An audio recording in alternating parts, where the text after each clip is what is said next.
Halo Sobat Bola Mania, kembali lagi di BRC Official. Ada kabar menarik nih mengenai bek PSM Makassar. Dava Salman bikin Ciro Alves mirip pemain amatiran.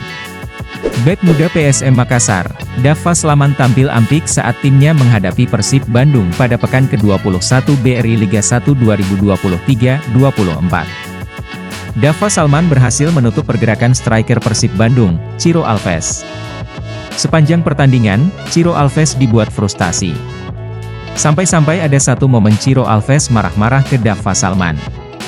Kepiawaiannya menjaga pertahanan tak cuma berhasil meredam agresivitas Ciro Alves, gawang PSM Makassar jadi kebal bobol.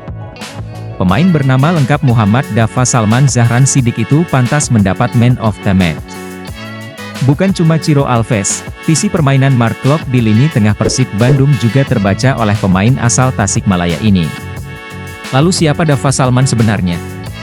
Dilansir dari berbagai sumber, Dava Salman direkrut PSM Makassar di penghujung bursa transfer BRI Liga 1 musim ini.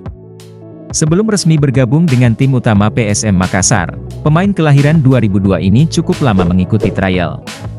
Sebelum membela Juku Eja, Dava bermain di Liga 3 untuk Psikotas Tasikmalaya, kemudian dia hijrah ke Persela Lamongan yang berkompetisi di Liga 2. Selain berhasil meredam Ciro Alves, Dava Salman juga berhasil menutup keran gol Gustavo Almeida. Pemain satu ini lihai membaca aliran bola dan memutus aliran serangan lawan. Berdasarkan data statistik LIB, Dava Salman sudah mencatatkan 14 operan sukses, 2 tackle, 4 intercept, 4 sapuan, 2 kali ball recovery. Aksi Dava Salman pada pertandingan melawan Persib Bandung membuat dirinya diganjar predikat jagoanku dari klubnya. Nah itu dia Sobat Bola Mania untuk update kabar kali ini. Bagaimana pendapat kalian Sobat? Tulis pendapat kalian di kolom komentar ya Sobat dan jangan lupa untuk like, comment, and subscribe.